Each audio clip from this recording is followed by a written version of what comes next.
quisiera en esta noche hablar y ministrar bajo el tema mezclas incorrectas.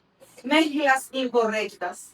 Hoy fue uno de esos días donde estaba haciendo mi bosquejo para predicar y de repente me detuve en un versículo y me di cuenta, hermano, la profundidad y la riqueza que hay en la palabra, y el Señor cambió el mensaje de lo que yo traía. Y quiero hablar en esta noche acerca de las mezclas incorrectas. ¿Alguien sabe qué es una mezcla? Una mezcla, si lo vemos en un sentido físico, es una combinación, valga la redundancia, física de dos o de más sustancias que tienen sus propias propiedades químicas individuales. Ahora, no sé si ustedes se acuerdan, pero cuando éramos pequeños y estábamos en el colegio, nos enseñaban que las mezclas podían ser homogéneas o heterogéneas. ¿Se acuerdan? La mezcla homogénea es una mezcla que no se puede distinguir a simple vista sus componentes, porque está de manera uniforme. Pero hay otro tipo de mezcla, las mezclas heterogéneas. Y esas a simple vista se pueden ver que los elementos que se han combinado son diferentes. Por ejemplo, cuando usted hace una ensalada. Quiero que sepa algo, en la vida espiritual hay gente que se mezcla, y cuando se mezcla con la persona incorrecta, a veces, hermano, es evidente que con la gente, la persona o las relaciones, alianzas que estamos haciendo, no es coherente con la persona que somos usted y yo. Yo quisiera que vayamos a la Biblia, por favor, y leamos el libro de Números, capítulo 11, y vamos a leer del versículo 4 al 9, en la versión traducción lenguaje actual. Traducción lenguaje actual. Amén. Números capítulo 4, por favor, Números capítulo 11, versículos 4 y 9. Y leemos la palabra del Señor en la autoridad del Padre, del Hijo y del Espíritu Santo. Dice así: cada noche el maná y el rocío del campo caían juntos. Mire, cada noche el maná y el rocío del campo caían juntos. El maná era pequeño como la semilla de cilantro y amarillo como la resina.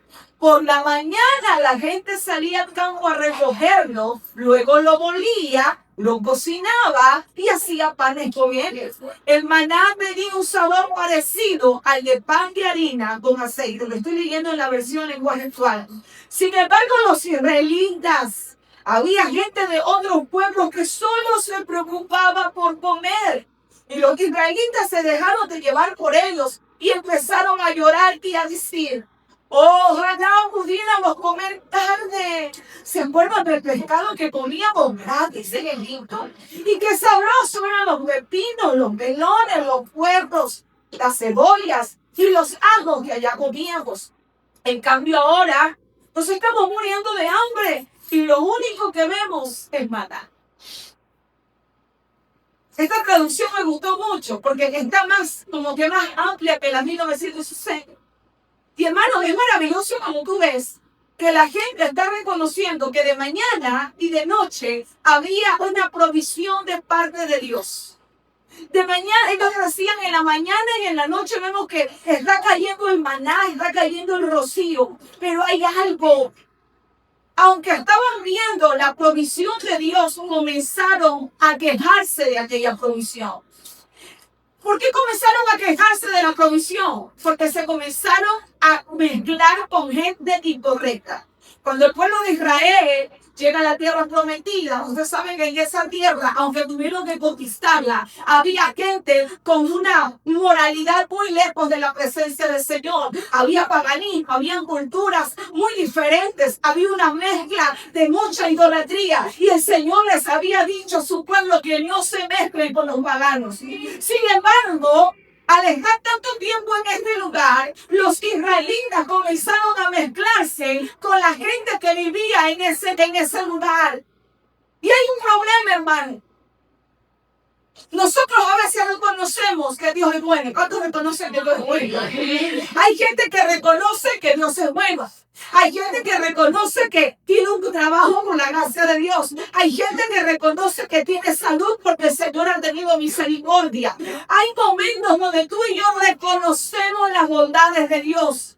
Pero cuando nos comenzamos a mezclar con gente que no tiene la misma visión, con gente que no tiene el mismo discernimiento espiritual, con gente que no es agradecido por Dios, nuestra forma de hablar comienza a cambiar. Mira, la Biblia es tan hermosa, en esta versión dice que salían a recogerlo, lo molían, lo cocinaban y eran tan parecidos al pan que ellos comían, a ese pan mezclado con aceite. Por un momento, gratitud. Y a la vuelta de la esquina, la gratitud se cambia por ingratitud. Sabes que dependiendo con qué tipo de persona tú te relaciones, va a cambiar la forma de cómo tú veas la bendición de Dios. La bendición de Dios siempre está ahí. Pero cuando comenzamos a mezclarnos, a conversar, a escuchar, a estar con la gente incorrecta, la visión que tenemos y original que teníamos de parte de Dios comienza a cambiar. Y lo que en un momento lo veías como una bendición, ahora lo ves como algo monótono, como algo que llega incluso a aburrirlos.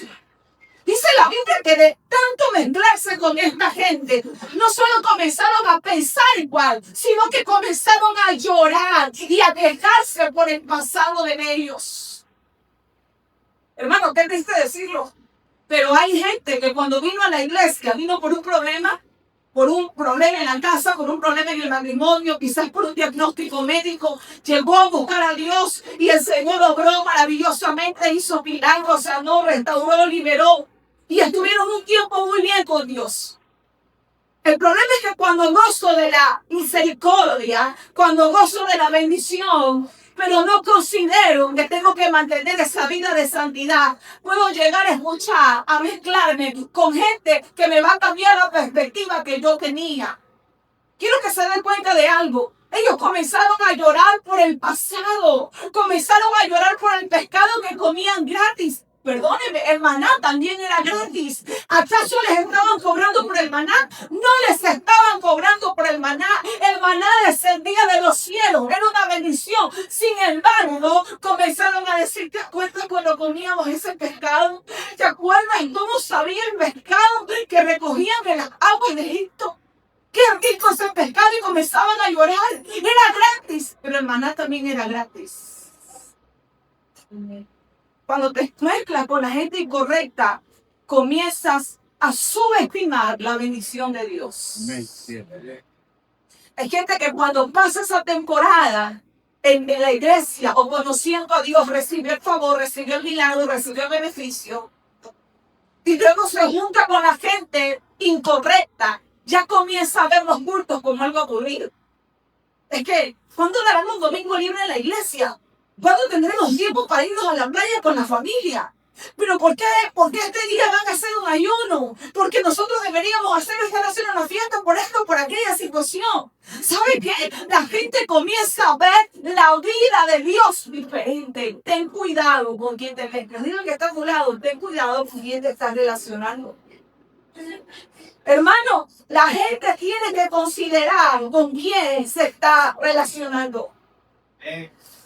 Para mí es importante, mi hermano, nosotros vivimos rodeados en un mundo donde hay gente con tanta mentalidad distinta. Cada cabeza, cada pensamiento de una persona es un mundo lleno de culturas diferentes, de costumbres diferentes, de valores diferentes, pero sobre todo de un entendimiento en Dios diferente.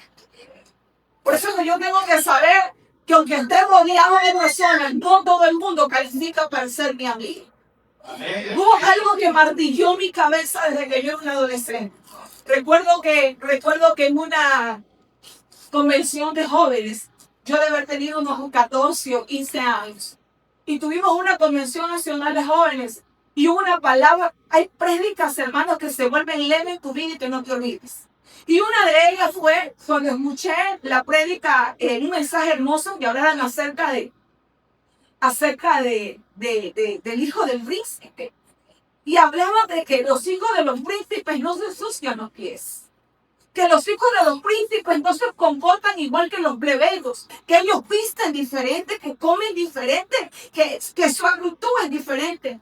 Y cuando enseñaban esto decía, nosotros somos príncipes. ¿Cuántos saben que somos príncipes? Somos príncipes del Señor.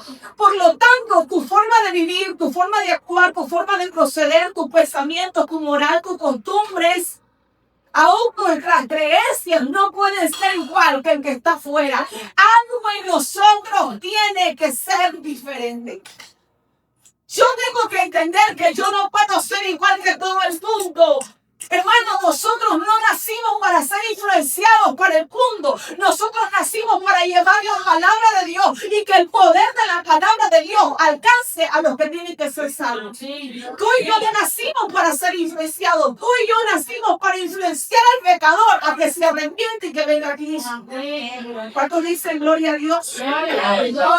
Ahora, vaya conmigo, por favor, al libro de Oseas, el capítulo 7, del versículo 8. Oseas, el capítulo 7, el versículo 8. Si me ayudan un poquito con el teléfono. Dice así: los de Israel han hecho amistad con gente, presta atención, que no cree en mí.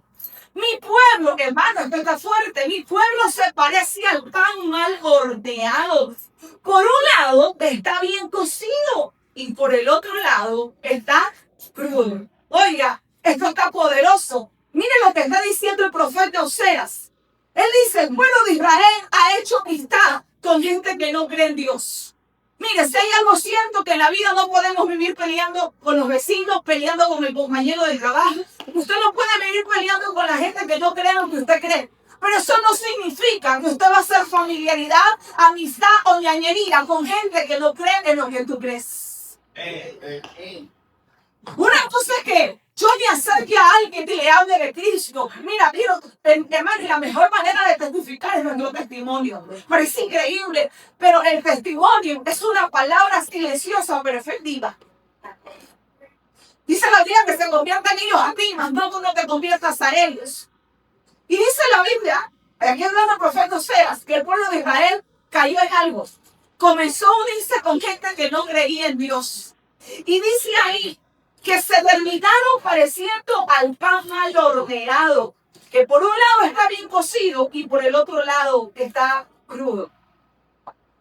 ¿Sí o no? Que es rico cuando usted pasa por la panadería a las 4 o 5 y sale el pan calientito. Aunque usted quiera hacer dieta, ese pan, usted ya se lo imagina con un poquito de mantequilla, tirándole un pedazo de queso, con una taza de café. Si no le gusta el café, con una agua de hierbaquiza. Si no le gusta la hierbaquiza, con algo. Pero qué insatisfacción, ¿sí? Qué insatisfacción, o cómo podemos decirlo, qué tristeza, qué decepción, cuando el pan huele tan bien, pero cuando le pegan la primera mordida y te das cuenta que la masa está cruda. ¿Cómo habrá sentido el Señor que le dio tanto a su pueblo Israel? Y el pueblo parecía un pan mal horneado. Está hablando de la decepción que sentía del pueblo.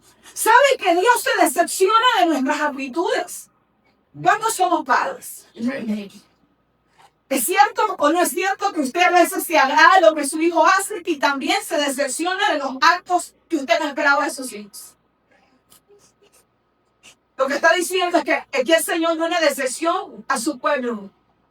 Porque parecía un pan, pero un pan mal horneado. Y me pongo a revisar un poquito, ¿por qué un pan puede quedar mal horneado? ¿Sabe que un pan puede quedar mal horneado?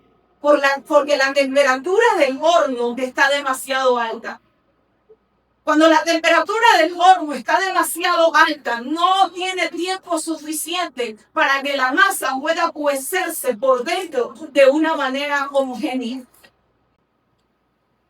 Pero otra cosa por la que el pan puede quedar mal horneado, hermano, es porque el tiempo en el horno fue insuficiente. ¿Saben por qué hay gente que queda como un pan mal horneado?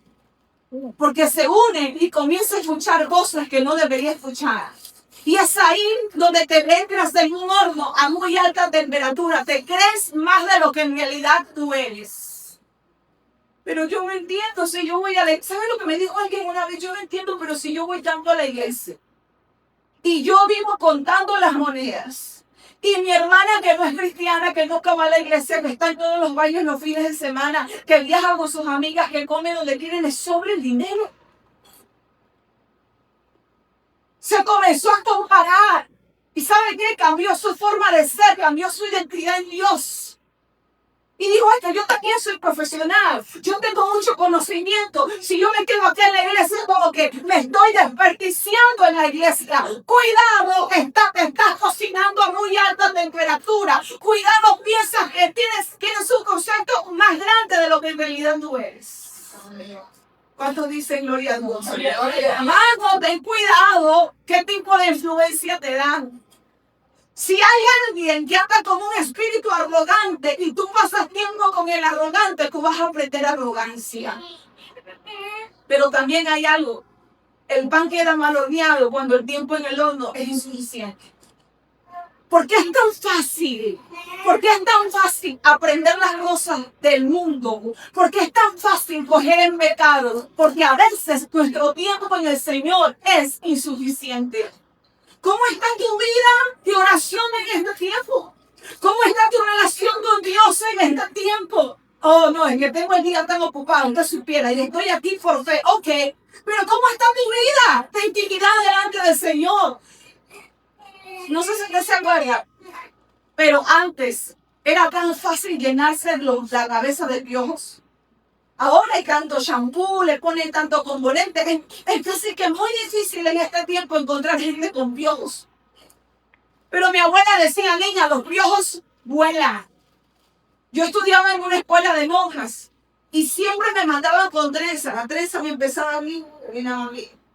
Porque mi mamá y mi abuela decían que cuando uno hacía trenza era muy difícil que los piojos puedan caer en la cabeza. Hay piojos espirituales que a la gente se les pega, porque el tiempo con Dios es insuficiente. Mi mamá decía, si usted no se lava bien el cabello, si no te lavas bien el cabello, si no te enjabonas bien el cabello, si no te lavas bien el cabello, van a quedarte las dientras y van a quedarte los piojos. No será, hermano, que vienen los piojos espirituales y te cambia la perspectiva de Dios y la perspectiva de quién eres tú, porque tu tiempo en la presencia del Señor es insuficiente. Yeah. Es más tiempo que pasas con gente apartada de Dios que el tiempo que tú disfrutas en la santidad de la presencia del Señor. Tiempo insuficiente para no horneado. Pero sabe también, a veces el pan queda mal horneado, aunque el horno, la calibración del horno está bien, pero el problema no es en el horno. Hay un problema, que a veces el tiempo de la fermentación fue demasiado. Cuando la masa reposa demasiado tiempo, la levadura consume todo el alimento disponible y lo abunda. Qué tremendo es que hay un pan mal horneado. Si el problema no estuvo en la calibración del horno, el problema no fue el tiempo que estuvo en el horno, sino el problema fue la fermentación de la masa. Quedó demasiado tiempo reposada. Eso me habla de gente cómoda espiritualmente. Cuando la gente está en una comodidad espiritual, tenga que tener cuidado de que su comodidad espiritual no le cambie la perspectiva de los milagros que Dios ha hecho, de los que hizo ayer, de los que hizo hoy y la perspectiva de lo que Dios hará mañana. No podemos ser, hermanos, como el vino reposado que se vuelve rancio. Hay gente tan cómoda espiritualmente. No importa que no vaya al culto del martes, voy a ir al culto el próximo domingo. Es que hoy no tuve tiempo de hablar con Dios, pero todo me fue bien. Mañana me voy a dar el tiempo. Cuidado, estás demasiado cómodo. Cuidado, se te va a ver bonito por fuera, pero por dentro estás crudo. Por dentro todavía hueles a carne. Por dentro todavía hueles a pecado. Sobre fermentación. ¿Cuántos dicen gloria a Dios? Ay, hermano. Pero también el pan queda crudo por la mala proporción de líquidos. Es demasiado alta con respecto a la harina. A veces el pan entra al horno y todo es ok. Y el problema no fue en la fermentación ni en la calibración del horno. El problema fue en el exceso de líquidos. La harina está muy bien. El gramaje de la harina estuvo bien. El problema fue la cantidad de líquidos que le pusieron. Fueron demasiados. Porque hay gente que termina contaminándose con el pecado, porque no quiere sacar de su vida los sucesos. Ay, pero un poquito de esto no es malo. Pero malo es si fue en exceso. No, hay cosas que son pecado y al pecado se lo llama pecado. Oye, pero si en la película solo se están besando apasionadamente, no se están desnudando, ten cuidado. Un poquito de levadura, leuda toda la masa. Hay gente, hermano, que minimiza el pecado. Ten cuidado que minimices el pecado y te parece tan pequeño el pecado que sigue echándole más pecado, que sigue echándole más pecado, le sigue echando más pecado y cuando se da cuenta está nadando en una olla de pecado. Es como cuando yo no sabía cocinar. Yo me casé y no sabía cocinar. Yo cocinaba atún todos los días. El arroz con atún, el sango de atún, la sopa de atún, porque el atún tiene un olor tan fuerte que yo sabía que con lo que sea que lo cocinara quedaba bueno y sabía atún. ¿Y sabes cuál era mi problema, hermano? Calcular la sal y calcular el agua. A veces la comida me quedaba tan salada, porque yo sabía que le ponía un poquito, así un refresco, tiraba un poquito de sal y decía, huele bien. Estaba en la mitad de la cocción, lo probaba, eso le falta sal, le echaba sal. Cuando apagaba la hornilla y dejaba ya la hornilla apagada, a la media hora, 40 minutos que iba a servir la comida, eso estaba saladísimo, estaba incomible.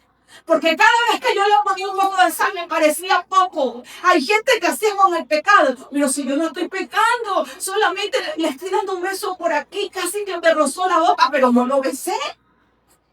Y vamos poniéndole un poquito más de pecado, y vamos poniéndole un poquito más de pecado, y cuando te das cuenta, estás nadando en una olla de pecado.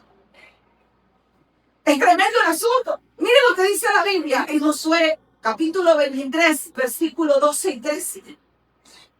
Josué, capítulo 23, versículos 12 y 13, que la versión que os habla hoy dice, porque quiero que sepan esto, que si se apartan de Dios y se mezclan con gente que ha quedado entre ustedes y hacen matrimonios unos con otros, el Señor su Dios nos echará de estos pueblos de la presencia de ustedes. Escuchen, por favor.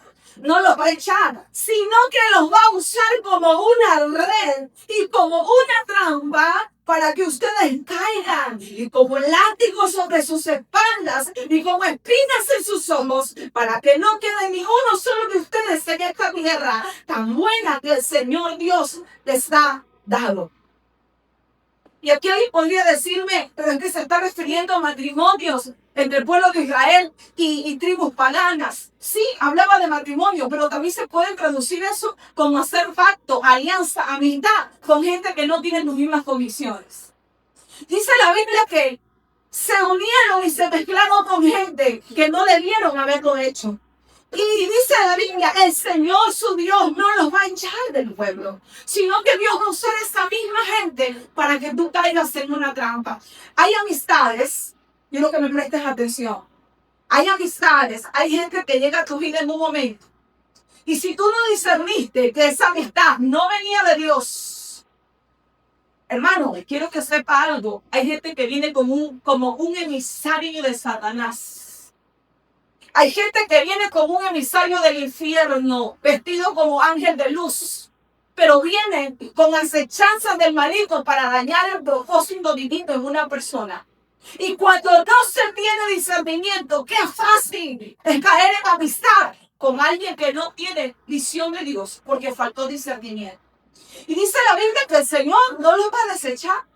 Hay gente que va a venir no para tu bien, sino para tu mal. ¿Y sabes qué? Dios no la va a quitar. ¿Pero por qué, pastora? Porque en el libre albedrío y en el discernimiento uno tuvo que haber puesto esa amistad, esa relación en la presencia del Señor.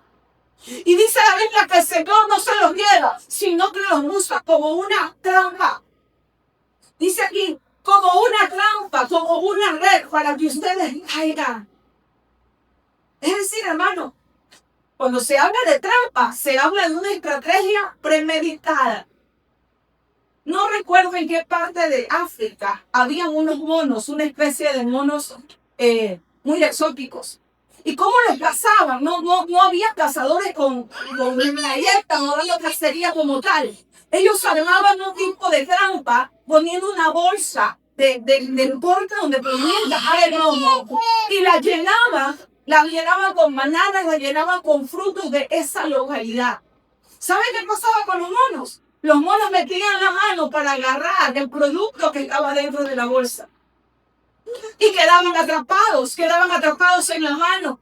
Porque el cazador sabía que para el mono era más importante lo que había agarrado. Era más importante lo que había agarrado que sacar la mano y ser libre. Y el mono gritaba agarrado ahí con la mano, pero no quería soltar lo que él había encontrado. Y así lo cazaba. O sea, hermano, una trampa, estamos hablando de una estrategia premeditada. No es un accidente. Quiero que sepa algo. La trampa no es un accidente. Es un plan con un objetivo claro. El diablo viene con objetivos claros a veces para perjudicarte. Es que yo no pensé que mi amiga me iba a hacer lo que me iba a hacer. Si ella estaba en el mundo y tú lo sabías. Si cada vez que tú llamabas a Dios, a ella le sonaba aburrido. Pero es que yo no pensé que este trabajador me iba a salir malo. Pero si en su forma de hablar te dabas cuenta qué tipo de vida tenía, cuál era su pensamiento, cuál era su reputación. O sea, una trampa es una estrategia premeditada con un objetivo claro. ¿Y sabe qué? Una trampa siempre tiene engaño. Y el engaño, hermano, suele disfrazarse de algo positivo, de una oportunidad, de un beneficio, pero es falso. Por eso hay que tener discernimiento cuando algo viene a nuestras vidas. Es que la gente dice que se me abrió una puerta y Dios me abrió una puerta. ¿Y quién te ha dicho que solo Dios abre puertas y Satanás también abre puertas? No todas las puertas son abiertas por Dios. Recuerden que Satanás, el Señor lo reprende, es un imitador y él también abre puertas. Él abre puertas que parecen buenas, pero terminan siendo falsas, terminan siendo engañosas, terminan perjudicándole el alma a alguien. Y quiero avanzar rápido. Vámonos a 2 de Corintios, por favor, capítulo 6, versículo 13. 2 de Corintios 6, 13. Lo quiero leer en la versión lenguaje actual y dice así. Biblia, traducción lenguaje actual. No participen en nada. El apóstol Pablo hablando de la iglesia de Corintios. No participen en nada de lo que hacen los que no, escuchen por favor, los que no son seguidores de Cristo. Que lo bueno no tiene nada que ver con lo malo. Tampoco pueden estar juntas la luz y la oscuridad. Qué hermoso como el apóstol Pablo le exhorta a la iglesia de Corinto y le dice, no participen. No participen de los que no son seguidores de Cristo. Hermano, la existencia del valor de algo bueno no puede depender de la existencia de algo malo. Lo bueno nunca va a depender de algo malo, ni lo malo puede depender de algo bueno. Están en contraposición, están en sentido de inversa. Es imposible que usted y yo busquemos una justificación positiva en un acto negativo. Es imposible que alguien busque una justificación positiva en algo negativo. Es imposible que tú quieras o pretendas que te vaya bien cuando tú sabes que tus actos son irreprochables delante de Dios.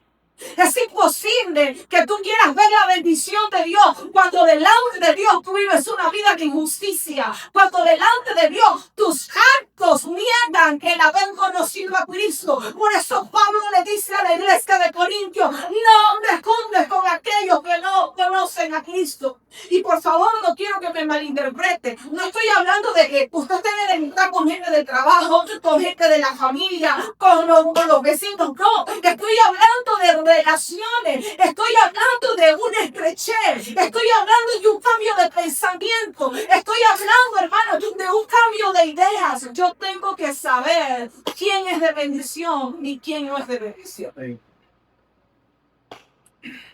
Hermanos, a veces por querer ayudar a gente que amamos, nosotros terminamos mal, porque por ayudar a alguien que no estaba en la voluntad de Dios, terminamos perjudicados. Recuerdo que hace muchos años, habíamos hecho un negocio con mi esposo y a veces ¿cómo decirlo? Por el amor, por la familiaridad, por la compasión que usted puede sentir a alguien. Usted ayuda a una persona. Y usted está ayudando porque usted quiere bendecir a esa persona. Pero nosotros no sabemos qué está en el corazón de esa persona. No sabemos cuál es la intención de esa persona. Y de repente la facturación y el negocio de nosotros comenzó a bajar, comenzó a bajar, comenzó a bajar. Y me fui a orar y delante de la presencia del Señor y le dije, Señor, ¿qué es lo que está pasando?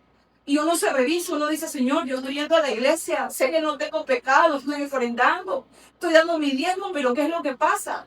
Y el Señor comienza a hablarme en mi corazón, revisa tu alianza, revisa con quién estás haciendo tú esto. Y aquí hay cosas que he aprendido, hermano, he aprendido algo, que no toda puerta que se abre y aparentemente se ve buena en un trabajo, en un negocio, en una amistad, no todas realmente vienen de parte del Señor. Hay gente que el enemigo va a usar disfrazado de luz. Hay cosas que se van a ver tan buenas, pero tenga cuidado que el Señor le dé ese discernimiento, porque hay cosas que terminan siendo nuestra perjudicación, nuestro perjuicio. Dice el apóstol Pablo, no anden, no participen con los que no son seguidores de Cristo. Lo bueno no tiene nada que ver con lo malo. Le he dicho a la gente de la iglesia, si tú emprendes algo, tú tienes que saber algo. Que si tú y tu casa sirven al Señor, tú y tu negocio sirven al Señor. Ten cuidado con quién haces un negocio. A lo mejor la situación está buena y tú dices, me voy a venir a poner tortilla, voy a ponerme a vender almuerzo. Ok, todo está bien, pero ten cuidado con quién empieza. Es que no tengo capital. Mi prima o mi amiga me va a ayudar con el capital. Pero tienes que considerar si la misión de ella es la misma misión tuya. Porque quizás tú sales en la mañana orando y diciéndole al Señor, Señor, use mis manos para que yo pueda cocinar bien, para que todo lo que pongamos en olla se venda, para que vengan clientes, para que encuentren el producto bueno. Y a lo mejor tu amiga, tu prima, tu vecino, tu socio sale poniendo la ruda detrás de la puerta, tirándose sal detrás de él para que le salga buena suerte. Entonces usted va con buena intención, usted va creyendo que Dios va con usted, pero el problema fue la alianza. El problema fue la alianza. Que nada tenemos que ver, hermanos. La luz y las tinieblas no se pueden unir porque son identidades completamente diferentes. Tienen dependencias completamente diferentes. Esto es así. Donde hay luz, nunca va a haber oscuridad. ¿Y por qué hay oscuridad? Porque hay carencia de luz. Si tú eres luz, tú no puedes estar donde está la oscuridad. Y donde hay oscuridad, usted no va a poder brillar porque es, hermano, la luz y las tinieblas no se pueden unir. El auto no se mezcla con el aceite, son incompatibles. Donde hay oscuridad no hay luz y donde hay luz no hay oscuridad, porque son incompatibles. Nosotros estamos en este mundo, pero no somos de este mundo. Quiero que te mires al que está a tu lado y le prediques. Estamos en este mundo, pero no somos de este mundo. Yo no tengo que encajar con el mundo, yo tengo que encajar con la palabra del Señor. Gracias sobre sus pies en esta noche.